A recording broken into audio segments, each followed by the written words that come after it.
Hello everybody and welcome back to Red Eagle Politics. Make sure you guys like this video down below and subscribe to the channel if you are new. So, the Supreme Court ruled today 9-0 that Donald Trump is eligible for the ballot, the Colorado case, the main case as a result, and any future potential cases of state courts trying to remove Donald Trump from the ballot. They can't do that. Their arguments were so bad, even Sotomayor, Elena Kagan, and Justice Ketanji Brown Jackson all came together even and sided with Donald Trump, and they ruled that they could not bar Donald Trump from the ballot for the primary or for the general. So Trump is on the ballot. That's a big win. Still, the Colorado Secretary of State is crying on MSNBC, talking about it'll be up to the American voters to save our democracy, when in reality, they're the ones that are trying to kick candidates they don't like off of the ballot. They are trying to basically remove the largest opposition leader in the country from ballots. They're trying to put him in jail. They're trying to bend the law in order to do so. You look into each of these cases, it's a complete sham. Even some of the civil rulings we saw, like out of New York, were complete shams, and anybody that has like an ounce of knowledge on the topic who's not a total blinded partisan hack can see that. And I think that's why Donald Trump's numbers are going up, not just in the, primaries, because it arguably helped him there, but also on top of that, his numbers for the general election started to, climb ever since the mugshot, and it's possible that it backfired, even though a lot of people laughed at my take when I said it. Well, maybe it will end up being true. So Donald Trump has taken a lot of victories lately, and he will likely continue to take more on Super Tuesday, which is actually going to be tomorrow, believe it or not. Now, there was a primary last night that had a really funny result. We had a great stream, but Nikki Haley actually won Washington, D.C., which is honestly so perfect. Trump gained a significant amount of support from his 2016 performance, where he got like 13% of the vote. He doubled up his total vote share, but it's hilarious to see Nikki Haley, the only contest she can win without potentially having a ridiculous amount of Democrats cross over, which we'll talk about in a minute. It's going to be Washington, D.C., the swamp. She won the swamp, and she's trying to spin that as a victory. And it's like she won the place that's responsible for all of this country's problems. She won the lobbyists, the rhinos, the deep state. It's hilarious. Trump, honestly, getting 33% of the vote there was nothing short of miraculous when you think about it. But it's like, yeah, that's not going to give her momentum. And it's not something that she really is probably going to want to flex either. But it's not like she's really in this to win this. She's more just delusional and backed up by, at this point, Democrat donors, because that's who's supporting her campaign, so she can weaken Trump and try to humiliate him, because they know Trump is likely going to be favored against Biden. So they're just trying to pull out all the stops on him, and this is one example, but in turn, they're taking resources away from Biden. So honestly, you know what? If she stays in the race, so what at this point? It's not like she's burning Republican resources that might, help Republicans out down ballot or help Donald Trump or whatever when it's all said and done. She's just burning Biden's resources at this point. And actual Republican voters are rejecting her en masse, and we see that here in the polling. Trump is polling at roughly 80% with Republican primary voters nationwide. I think they do tend to skew more, I guess you would say, independent or Democrat in terms of the overall electorate that we see in some of these individual states with open primaries, which is why Haley's been outperforming the polling. But Donald Trump at the same time is setting raw vote records that he may have set in the past, and he's completely going out there and crushing them. So at the end of the day, it's not like the polls being off in a few states really matters. It's just because they're underestimating crossover votes for Nikki Haley. It's funny, we heard from a lot of people, mainly on the more Republican establishment side of things not too long ago, that Donald Trump was the weak candidate and Democrats wanted him to be the nominee, but why are they trying to cross over for Haley in a lot of these early states? And it's because they don't want Trump as the nominee. They know that Haley would actually be easier to beat, mainly because of the fact that she's so bad that she'd have severe base issues, and like RFK Jr. could honestly conceivably come in second at that point, but that's a whole nother discussion.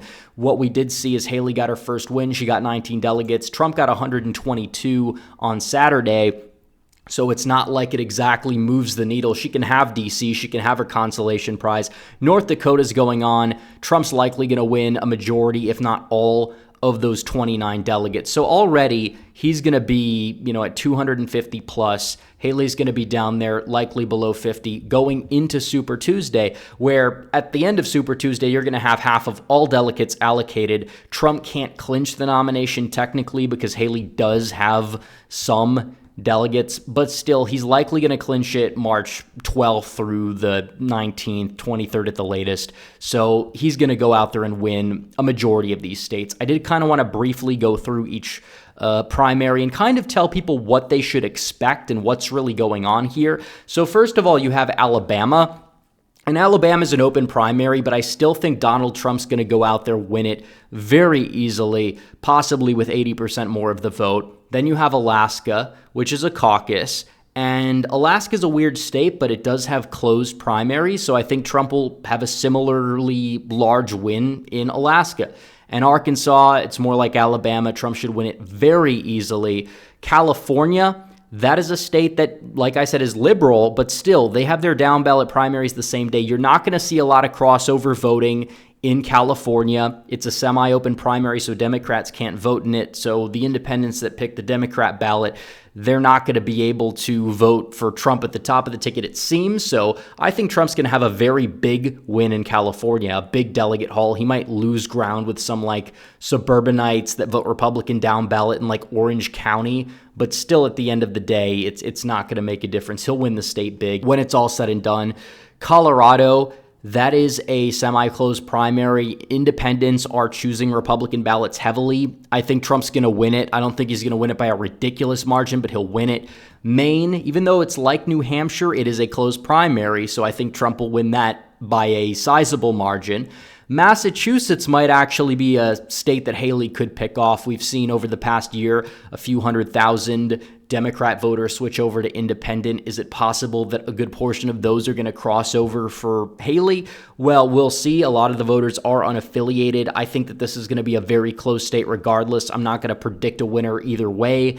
Minnesota, this is a primary that is an open primary. It'll be interesting to watch the Democrat side of things there. Is Dean Phillips actually going to be able to have a respectable performance given the fact that it is his home state and given the fact that there are some Democrats in Minnesota that are disillusioned with Joe Biden, but still you'll probably have some crossover voting as well. I mean, Rubio won Minnesota in 2016. I think Trump wins Minnesota, but probably by less than he won Michigan by. And then you have North Carolina, which is kind of like California and Texas, where they do their down ballot primaries the same day. There's going to be a few races to watch there that we'll be covering tomorrow on the Repstravaganza Super Tuesday stream. But still, you look at North Carolina, this is a state that Trump is going to win very easily. And watch the total turnout. And watch the total turnout in all of these competitive states. If Donald Trump is besting Biden in them by quite a bit, that is a good sign. I mean, we kind of saw that in Texas in 2020, and it kind of foreshadowed Trump's victory. And the same thing goes for Texas. I think Trump is going to win both of these primaries very easily. North Carolina's is a semi-closed primary. Texas does have an open primary, but still Democrats have that contested Senate primary on their side. I don't think you're going to see a lot of crossovers. I think Trump's going to go out there and win both of these very easily. He could get 3/4 or so of the vote in both states. Tennessee should be easy. Oklahoma, that's a semi-closed primary. Trump should win that extremely easily. Then you have Utah, which again, one of Trump's weakest 2016 primary performances, and it is an open caucus, and that means you do have Democrats that will be crossing over, but it is a caucus. It seems like it's more of an intimate thing, kind of like what we saw in Missouri. I think Trump's going to win it, actually, even though Haley will hope to have a respectable performance. She might do better there than in a lot of other states, but still Trump's going to win it. And then you have Vermont. There was one poll out of Vermont with 12 voters or so. It had a ridiculously low sample size, and it had Trump up by 2 over Haley.